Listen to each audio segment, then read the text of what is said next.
मैं प्रेम कुमार सिंगल नवाफी रुब्बास से हूँ। कोरोना जी सेवा संस्था से सचिव। मैं अभी मैं एसडीएम साहब के लिए 27 तारीख को एक ज्ञापन दिया था, जिसमें मैंने ये बेजुबान जो जीव जंतु हैं, जानवर हैं, मूक बधिर, इनके लिए ज़मीन के लिए, गौशाला के लिए ज़मीन मांग रहा हूँ। मैं अपने लिए तो कुछ नहीं मांग रहा हूँ, इनके लिए ही मांग रहा हूँ। जो इनकी जो राजा महाराजाओं के टाइम में जो फिवाइचा की जो चारागाह ज़मीन थी, इस ज़मीन में से अगर गौशाला के लिए ज़मीन मिल जाए तो आए दिन जो बेजुबानों पर अत्याचार हो रहे हैं, किसानों की फसल खराब हो रही है, किसान फसल खराब होने के बावजूद इन पर अत्याचार कर रहे हैं, इनसे ये बच सकें। और भरी हुई जो सर्दी है, इतना घना कोहरा है, हम मानते हैं कि हम इंसान होकर के भी कपड़े पहन के हम बाहर निकलते हैं तो कितनी ठंड पड़ती है, हमें भी महसूस होती है वो ठंड। लेकिन इन बेजुबानों को क्या ठंड नहीं लगती है? मेरी प्रशासन पे कई बार मैंने मांग भी की हुई है, जिला कलेक्टर साहब से भी मैंने मांग की थी, यहाँ से एसडीएम साहब से भी मैंने मांग की है, मेरी फाइल भी वहाँ भरतपुर जमा है, लेकिन अभी तक कोई भी सुनवाई नहीं हुई है। इसी वजह से मैंने 27 तारीख को मैंने एसडीएम साहब के लिए ज्ञापन दिया, क्योंकि मैं अपने लिए तो कुछ भी नहीं मांग रहा हूँ।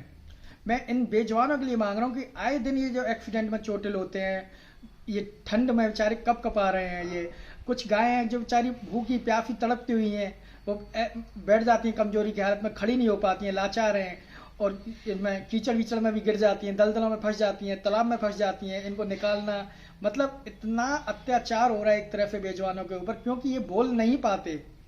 और हर शास्त्रों में भी लिखा हुआ है, हर उसमें भी लिखा हुआ है, अपने शास्त्रों में भी, कि बेजुबानों पर इतना अत्याचार नहीं करें और गौ को एक माता मान के चलें।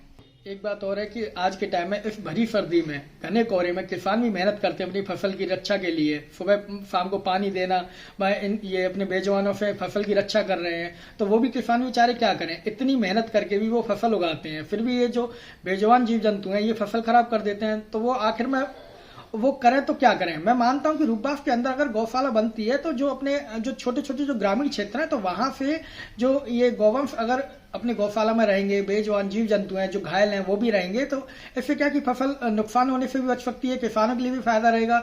वह अपने जो एक्सीडेंट में चोटिल भी नहीं हो पाएंगे ये बेजुबान, इनके लिए अच्छा सा ट्रीटमेंट भी मिल जाएगा, इधर से उधर से नहीं भटक पाएंगे, ना ये डंडे खाते फिरेंगे ये। और इससे क्या घने कोहरे में दोनों ही चीजों के लिए नुकसान है। अगर गौ माता टकरा जाती है किसी वाहन से, तो वाहन के लिए भी वाहन जो चालक है अपना ड्राइवर, उसके लिए वो भी चोटिल हो जाएगा, और अपनी गौ माता भी चोटिल हो जाएंगी। जो भी बेजुबान है मतलब जीव जंतु है, गौ माता नहीं, मतलब एक तरह से। तो मैं मांगता हूं प्रशासन में, मैं मांग कर रहा हूं कि गौशाला का जल्दी से जल्दी ही जमीन को आवंटित की जाए।